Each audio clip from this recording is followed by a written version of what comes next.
São Mateus,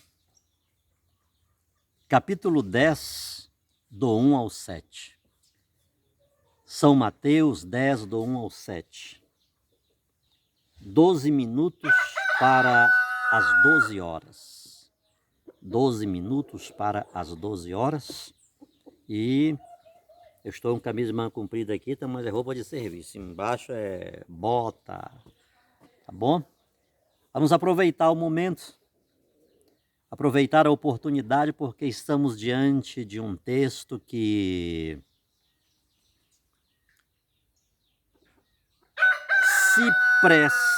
se presta, sobretudo, a nossa educação na fé, a nossa formação, nosso conhecimento.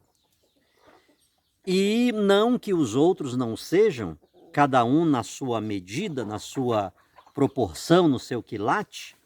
E quando se trata daquilo que compreendemos e que chamamos de palavra de Deus, não há nada, não há uma vírgula, não há um acento que não seja fundamental. Mas já explico-lhes por que este texto, e para mim, se configura de forma particular um texto catequético, um texto de ensinamento, porque era um texto, e é um texto, que eu usava e que muitos usam de forma equivocada, de forma que não corresponde à realidade dos fatos. Por exemplo, permitam-me antes, domingo, qual foi o texto que vimos? Jesus chega à sinagoga e começou a ensinar. Este evangelho precisa ser colocado ao lado do evangelho de domingo, não para um confronto, porque o texto bíblico não presta-se a isso, ele não foi produzido com esta finalidade. Mas é necessário que coloquemos os dois textos um ao lado do outro, para que possamos, de maneira sóbria, sensata, ter uma compreensão daquilo que o autor sagrado se nos está dizendo através de ambos os textos. Então Jesus chega à sinagoga, ele começa a ensinar, e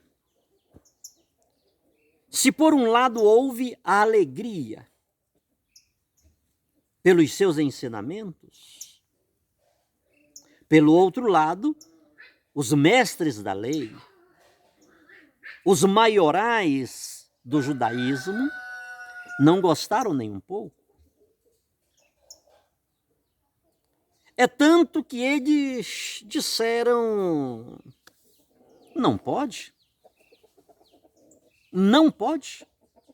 Como esse rapaz pode ensinar desse jeito? De onde lhe vem tanto saber? De onde lhe vem tanto conhecimento? De onde?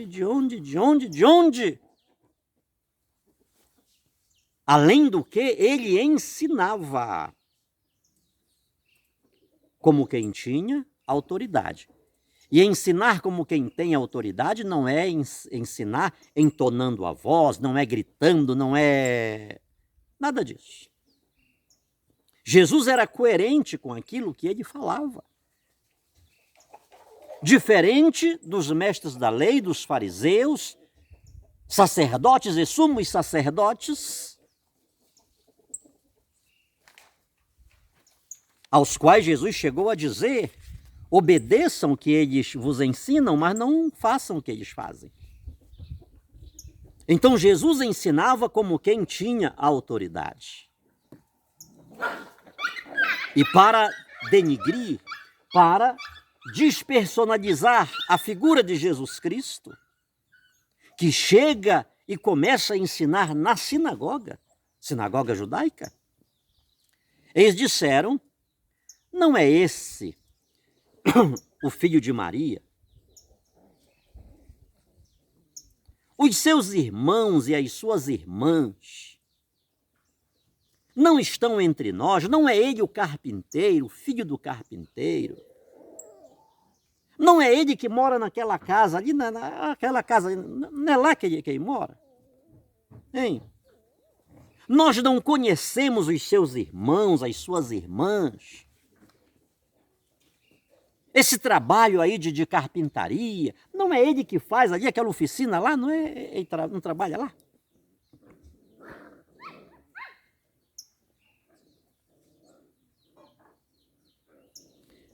Por que coloco este texto ao lado, o texto de hoje que vamos ler ao lado daquele?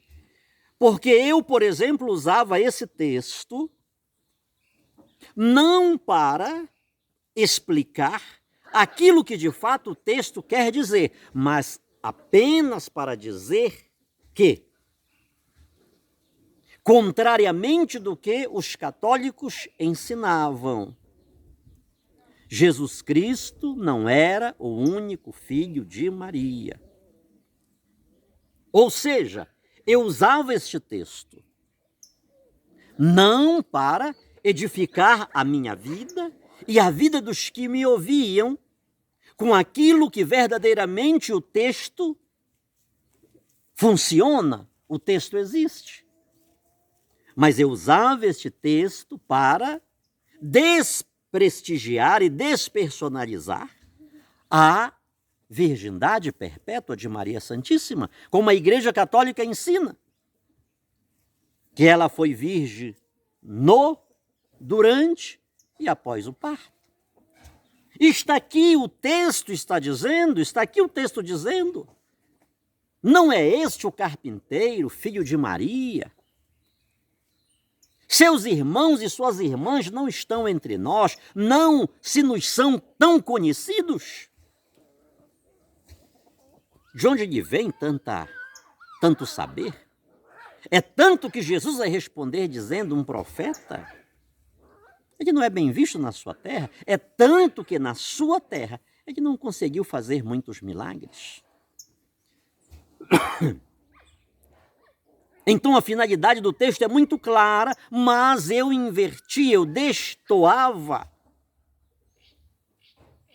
o objetivo do texto para dizer que Maria Santíssima não era virgem como a Igreja Católica prega. Maria Santíssima teve filhos e filhas depois de Jesus. Até porque eu recorria para o esquema da primogenitura. Ele foi o primogênito. É muita coisa para a gente falar, né? E quando fala-se dos irmãos de Jesus Cristo, entre os 4 irmãos que são nomeados, nós temos um Tiago, que quando lemos Gálatas capítulo 1, versículo 19, Paulo vai dizer que ao chegar em Jerusalém, não viu a nenhum outro dos apóstolos, a não ser Tiago, irmão de Jesus, irmão do Senhor, irmão do Quírios.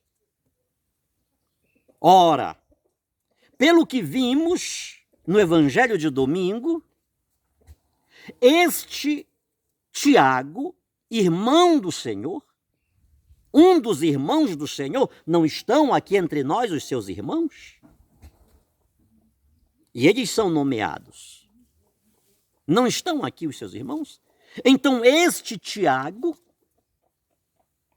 ele vai ser aquele Tiago que São Paulo diz, lá em Gálatas 1,19, que não viu a nenhum outro dos apóstolos a não ser Tiago, irmão do Senhor. Ou seja,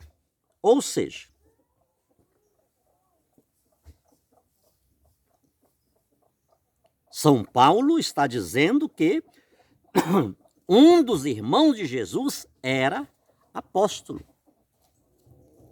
Era o apóstolo São Tiago. Tinha o Tiago maior e tinha o Tiago menor. E São Paulo, inclusive, o conheceu, este Tiago, irmão do Senhor. Observe o malabarismo que eu fazia. Repito-me, e isto é interessantíssimo ser dito. Não para fortalecer minha fé e a fé dos que me ouviam, mas eu usava o texto para lutar contra os católicos, contra a Igreja Católica, para despersonalizar o ensinamento bimilenar da Igreja Católica. Eu queria que a minha ignorância, o meu desconhecimento e o meu ódio pela Igreja Católica prevalecesse diante do texto. É muito fácil, é muito cômodo usarmos o texto sagrado com esta finalidade, para massagear o nosso ego, para nos fortalecer, para dizer que estamos no patamar da verdade. Ou seja, é querer descredenciar a igreja, que é a coluna e o sustentáculo da verdade. E quando se diz que a igreja é a coluna e o sustentáculo da verdade, obviamente, o texto não está referindo-se àquilo que começou no século XVI. Aquilo que começou há 50, há 100, há 200 anos atrás. Até porque o texto bíblico, ele não foi produzido agora em 1500, em 1600, 700, 800, no ano 2000. Ele é contemporâneo aos apóstolos. Então, quando o autor está dizendo que a igreja é a coluna e o sustentáculo da verdade, e eu quero dizer o contrário, e eu quero dizer que a doutrina da virgindade perpétua de Maria Santíssima é uma mentira, que ela teve outros irmãos. Quando eu uso o texto sagrado com esta finalidade, eu estou, no mínimo, demonstrando o meu desrespeito, minha ignorância, minha presunção, minha prepotência em querer saber mais do que um conhecimento tão sólido, tão maduro e tão robusto que se arrasta ao longo de 2000 anos.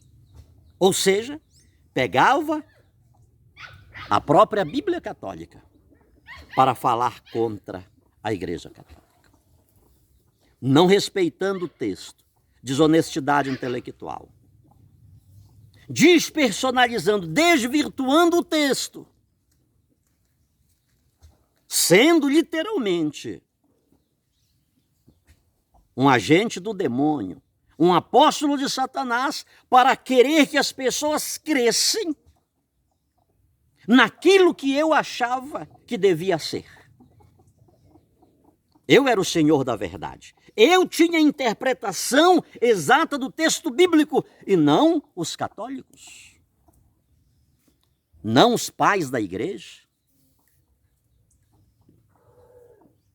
não aqueles grandes homens que, muito antes de mim, debruçaram-se sobre o texto sagrado para interpretá-lo de forma sólida, sábia, sensata, coerente, inerrante, ao ponto de eles estarem dentro daquela igreja que São Paulo vai dizer é a coluna e o sustentáculo da verdade.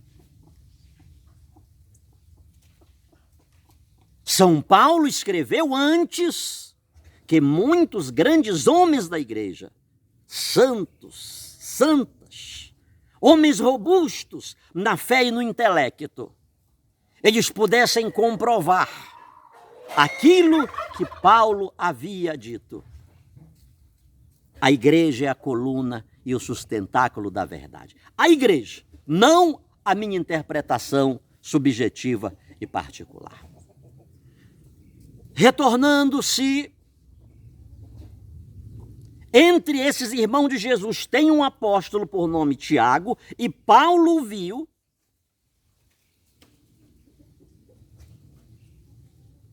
observemos, as autoridades judaicas querem descredenciar o ensinamento de Jesus. Mas não é esse o menino ali, o rapaz ali, o carpinteiro?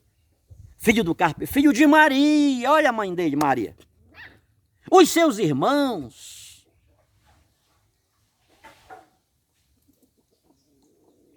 E as suas irmãs não estão entre nós? Bem, Jesus teve lá, a partir desta interpretação, outros irmãos, virgindade de Maria, virgindade perpétua de Maria Santíssima jogada por terra, e hoje, no Evangelho segundo Mateus, capítulo 10, de 1 ao 7, naquele tempo Jesus chamou os 12 apóstolos. É sobre isso que queria falar, não sei se vai dar para a gente falar.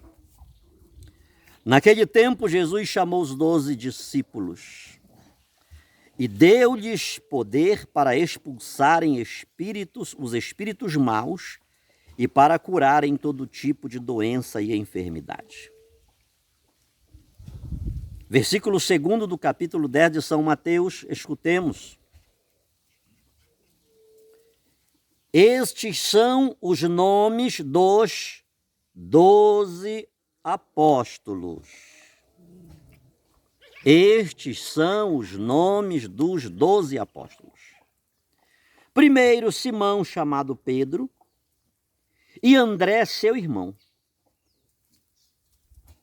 Vamos ver se este Tiago aqui é um daqueles irmãos de Jesus que disseram: entre nós não estão seus irmãos e suas irmãs também?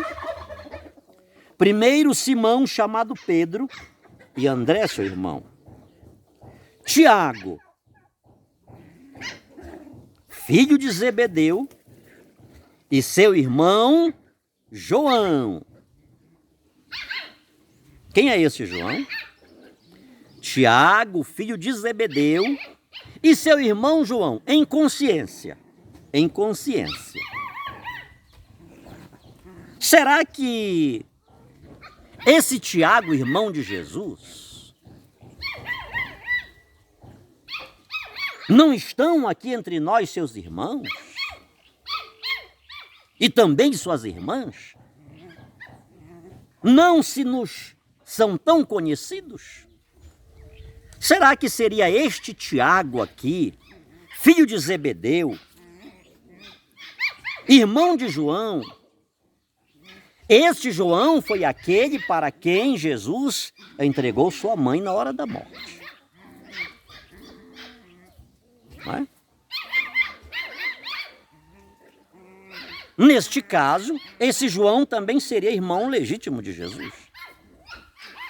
Será que não seria este Tiago aqui, filho de Zebedeu, que era esse Tiago, irmão de Jesus?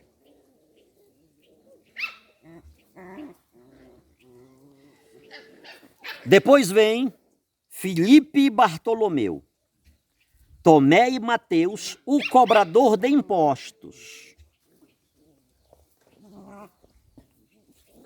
Observe a didática do autor em explicar a lista dos 12 apóstolos. Oh, mas será possível quando eu estou pregando? Vamos para lá.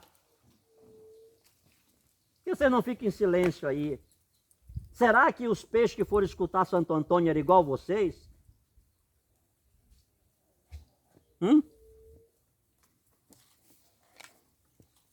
Tiago, filho de Zebedeu, e seu irmão João. Filipe e Bartolomeu. Tomé e Mateus, vírgula, o cobrador de impostos. Agora escute. Versículo 3 ainda, final do versículo 3. Tiago, filho de Alfeu, e Tadeu. Será que esse apóstolo, este Tiago, junto com o primeiro Tiago que li aqui, eles estão na lista dos 12 apóstolos? Ou seja, aquele Tiago que São Paulo vai dizer lá em Gálatas, que não tivera visto nenhum outro a não ser Tiago, irmão do Senhor, ele precisa necessariamente ser um destes dois apóstolos. Porque Jesus não tinha um terceiro apóstolo por nome de Tiago. Eram só dois, Tiago maior e Tiago menor. A pergunta é, já lemos primeiro, Tiago, filho de Zebedeu, e seu irmão João. Agora vem, Tiago, filho de Alfeu. Dar-se-ia o caso que esse Tiago, irmão de Jesus, era este filho de Alfeu, com Maria Santíssima? Será que esse Tiago, irmão de Jesus, era esse filho de Zebedeu? Ou seja, o primeiro filho de Maria Santíssima é obra do Espírito Santo, obra e graça do Espírito Santo.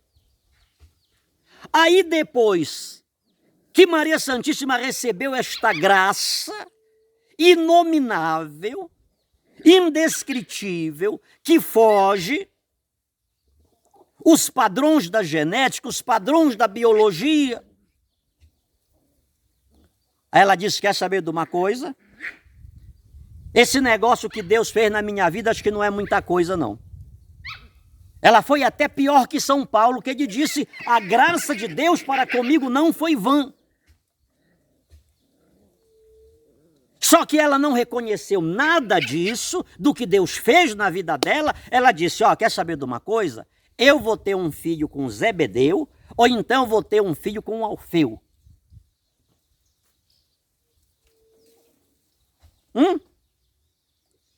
É dentro dessa incompreensão, é dentro desse vômito que só pode sair da boca do dragão, da antiga serpente, contra a mulher e a descendência da mulher. É aí que queremos colocar Maria Santíssima?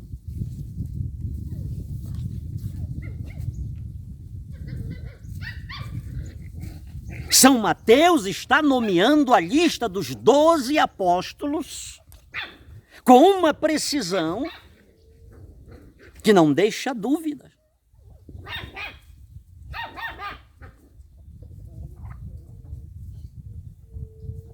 O que Deus faz na minha e na sua vida, meu irmão, nós reconhecemos.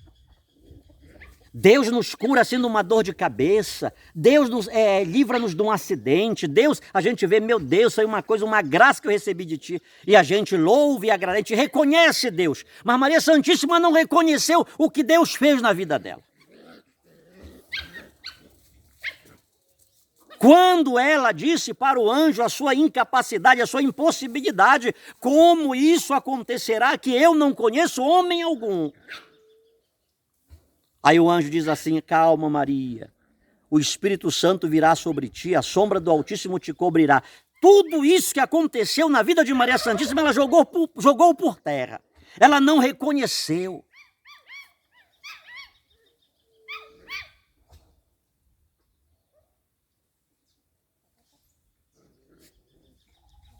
Ou seja, vamos em frente. Vamos em frente. Simão Zelota e Judas Iscariotes, que foi o traidor de Jesus. Pela terceira vez, Jesus enviou estes 12 com as seguintes recomendações. Não deveis ir aonde moram os pagãos, nem entrar nas cidades dos samaritanos. E diante as ovelhas perdidas da casa de Israel, em vosso caminho anunciai, o reino dos céus está próximo. Missionário, que texto magnífico, extraordinário. E o Senhor perde tanto tempo para fazer essa explicação, para mostrar um fato que está mais do que claro. Mas é exatamente isto que eu dizia contra a Igreja Católica. Era exatamente esta posição que tinha contra o ensinamento bimilenar, apostólico e católico. Era assim que me posicionava. E é exatamente isso que a gente vê diante do texto sagrado ainda hoje. Jesus entrou na sinagoga e começou a ensinar. E lá em Oséias lemos que o meu povo está se perdendo por falta de conhecimento. Quantas pessoas estão no caminho da destruição, da perdição eterna, bem, considerando que o texto sagrado seja verdadeiro, considerando que o texto sagrado seja a palavra de Deus, a inerrante, a infalível palavra de Deus. Considerando isto, tendo esta consideração como certa, como um dogma de fé, muitas pessoas estão caminhando para o inferno porque estão sendo ensinadas de maneira equivocada, de maneira errada e ainda lutando contra a igreja. Não é uma igreja qualquer. Não é a igreja fundada pelo R.R. Soares, pelo Agenor Duque, pelo Valdemiro Santiago, pelo Edir Macedo, pela Aimee Macpherson. É a igreja dos 12 apóstolos.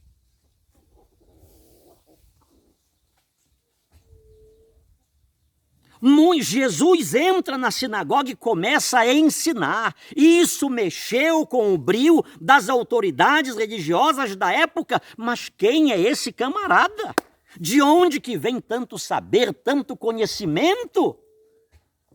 Além do que, Jesus não só ensinava, como o seu ensinamento era chancelado, era credenciado pelos sinais que realizava entre o povo. Sinais evidentes.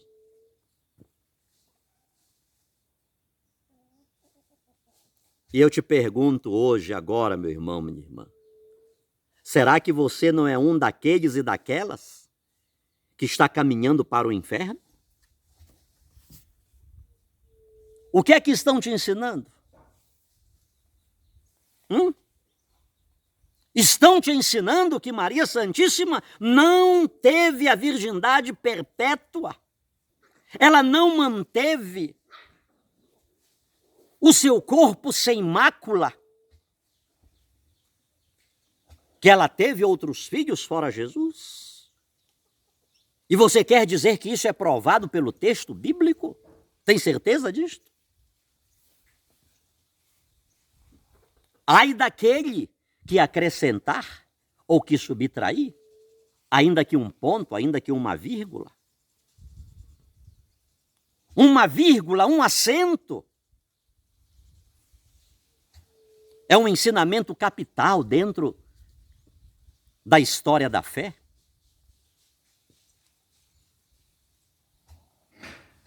Será que este texto você está usando de forma correta, coerente, digna? Ou simplesmente você o usa para descredenciar o ensinamento da Igreja Católica, para despersonalizar a mãe de Jesus, para querer que as pessoas creiam numa mentira como se fosse a verdade? Missionário, tu é um mentiroso, tu fala muita mentira. Pois eu aprendi a contar mentira lá dentro do protestantismo. Porque lá é a fábrica da mentira. Lá é a fábrica, é a usina do ensinamento errado, equivocado, insano, destruidor, que leva as pessoas para o inferno.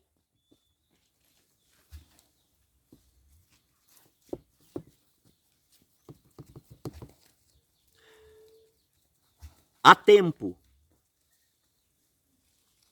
Se hoje escutares a voz do Senhor, não endureçais os vossos corações.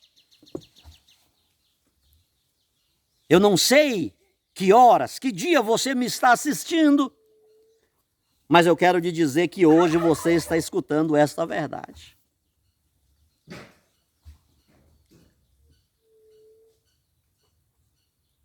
Jesus chamou e enviou os 12 apóstolos para continuar a sua missão.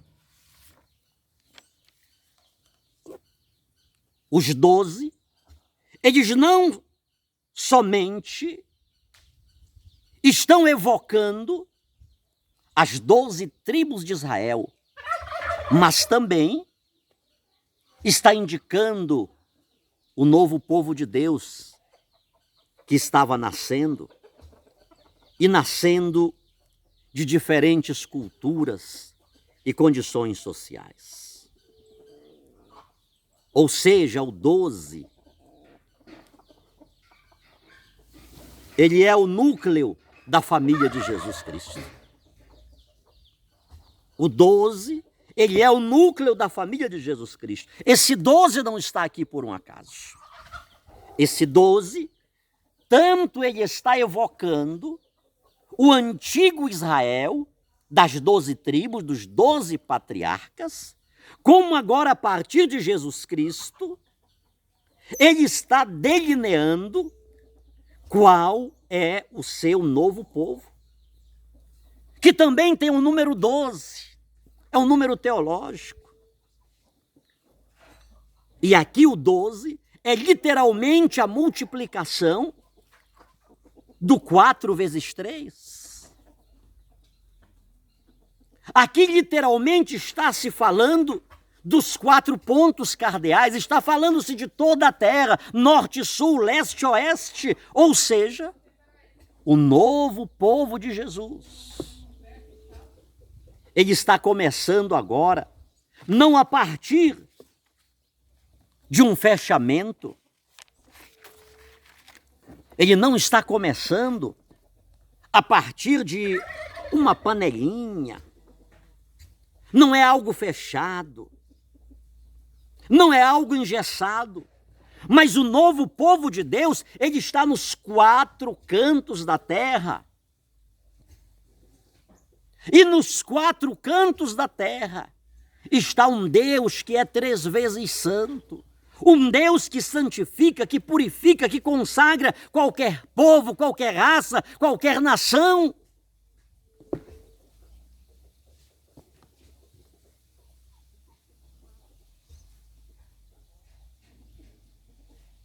O 12 é o núcleo da nova família de Jesus Cristo.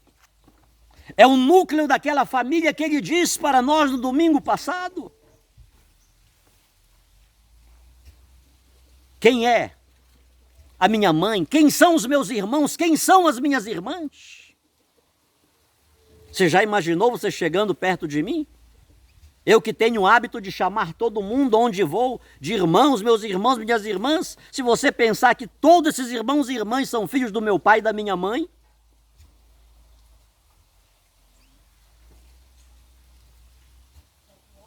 Mas é essa a nova família de Jesus.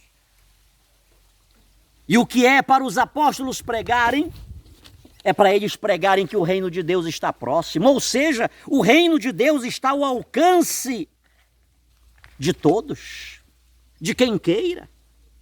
É o reino de Deus que se contrasta com os impérios, inclusive com o Império Romano da época e com as autoridades religiosas da época. O reino de Deus não era nada daquilo. Não era aquilo que se entendia e que se configurava com o reino dos Césares, dos Augustos, e também estava muito longe de ser daquilo que as autoridades judaicas pregavam. Estava longe de ser. Ide e anunciai, o reino dos céus está próximo. O reino dos céus está ao meu alcance, está ao teu alcance, meu querido irmão, minha querida irmã. Queiramos hoje participar desta família de Jesus. Queiramos hoje dar uma reviravolta da nossa vida. Não para desprestigiar, não para despersonalizar, não para apontar o dedo para esse ou para aquele, mas para que verdadeiramente estarmos sob essa célula dos 12. Que nada tem a ver com essas células que se faz por aí. Essas células não têm nada de Deus, porque não querem a igreja dos 12 apóstolos. Porque não tem o fundamento dos 12 apóstolos e Jesus Cristo é a pedra principal. Não tem outro jeito.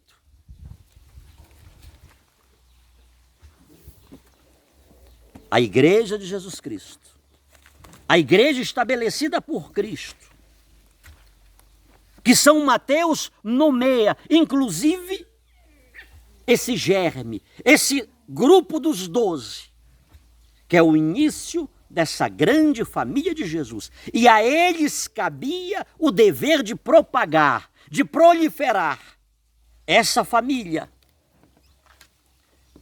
Ela subsiste na Igreja Católica Apostólica Romana. No meio das falhas, no meio das incoerências, no meio das reticências, missionário tem muito? Tem.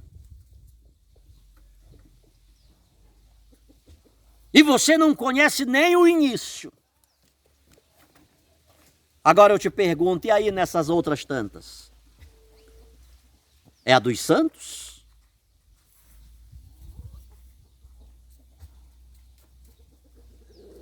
Na Igreja Católica tem o pecado dos homens, tem o pecado dos filhos da igreja, mas tem o remédio. Nela há e nela está o sacramento da reconciliação, da restauração. E quando pecamos, sabemos que verdadeiramente encontraremos o refrigério, a cura, a restauração, a vida nova. Porque não obstante os pecados dos filhos da igreja, nela está a santidade, o remédio deixado por Jesus Cristo. Sobre todos nós, hoje e sempre, a bênção desse Deus Todo-Poderoso, que é Pai, Filho e Espírito Santo. Amém.